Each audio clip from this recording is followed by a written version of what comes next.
Hello everybody.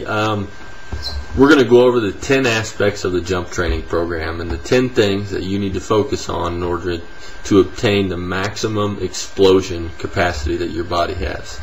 The 10 things, they do work together somewhat in kind of a synergistic effect. So, if you train one of them, it might help you in another aspect, so that when you are improving all of the aspects of the jump training program, you're going to notice that all together they kind of work together.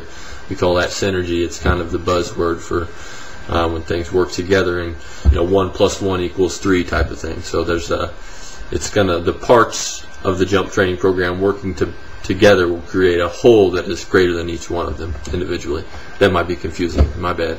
But the first one we've talked about before is strength, your ability and capacity to generate force. And so we're also talking about 2 different kinds of strength here. We're working on what's called fast twitch muscle strength. So not just the ability to be able to lift something up, but to do so quickly. So the first aspect is strength. The second aspect is quickness. How fast you're able to generate that force is going to create the explosion. Strength plus quickness equals explosion. Strength plus quickness equals explosion. It's a pretty simple formula that makes sense. If you're able to generate 1,000 pounds of force, but you can do it in a split second, it's going to create some propulsion. So strength and quickness are the top 2 facets of a jump training program. The third one, you may never have heard of this one, it's neurological recruitment. For example, when you do any type of exercise, your body is recruiting a certain amount of muscle fibers and is recruiting it in a certain way so that you can generate your force and your quickness. You can train your body to recruit more muscle fibers, and you can train your body to recruit them quicker. To give you an example of why we're not all using our muscle recruitment to its top capacity is we actually have something in our body called the Golgi tendon, and that's something that keeps our body from using too much force. You've heard of people who have been able to save their children, underneath the car. They have a rush of adrenaline. It bypasses the Golgi tendon, which would usually stop the muscle contraction, and lets them generate all the force that they're capable of. So it's kind of neat to know that we have the capacity to do a whole lot more than even our body will let us to do, unless we have enough adrenaline or energy or focus going on in it. So neurological recruitment will be important. The fourth one is fuel. You need fuel to contract your muscles properly. You need carbs and energy and adenosine triphosphate in order to have that workout force. You also need the right proteins and amino acids and carbs and calories in order to build the muscle quickly. Now listen to this, it's very important. If you're not getting those things to build the muscles correctly, your workouts are not nearly as effective as they could be. Not nearly, probably 50% effective. You're eating correctly, drinking a protein shake after your workout, making sure you get plenty of carbs and calories and proteins and amino acids. That is going to make a huge difference. So that's fuel. The fifth one is stability and balance. If your legs are strong and your calves are strong, you're generating a ton of force to propel yourself. But if your ankle structure is wobbly, when that force is created, some of it's going to be absorbed into your unstable structure, and you're going to lose some of your jumping capacity.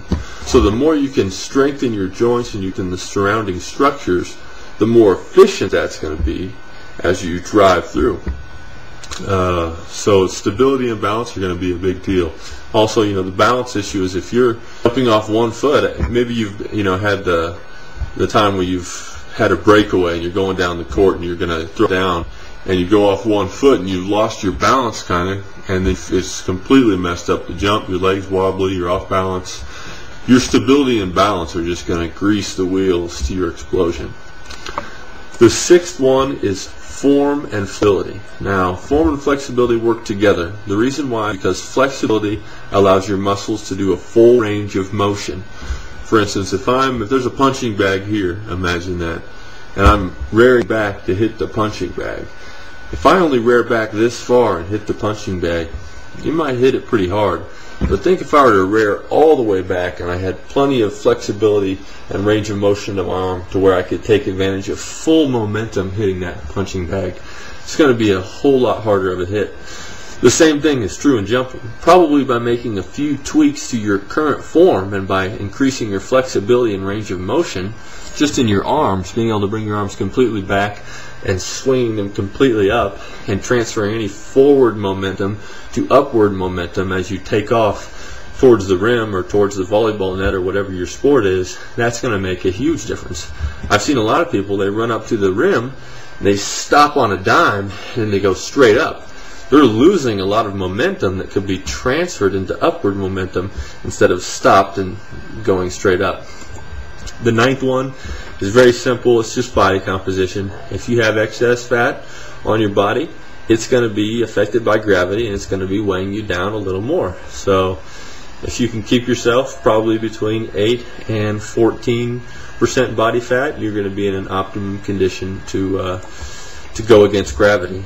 And the last one is really not something we can affect, but it's something that's we should be aware of, is that we all have hereditary factors. We all have so much fast twitch muscle fiber, so much muscle fiber period, and we also have so much slow twitch muscle fiber.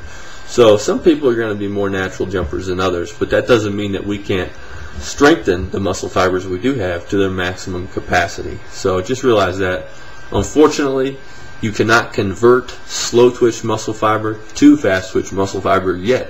When science can do that, we're all going to be jumping out of the gym. So anyways, these are the 10 aspects of a jump training program. Try and understand each one of them. They're pretty simple, and as you improve on each one, you're going to notice a vast improvement in how high you can jump and just the smoothness, and overall you're just going to start feeling light on your feet, like you can just kind of jump up, pop up in time to dunk or slam a volleyball or block someone's shot, whatever it is. So hope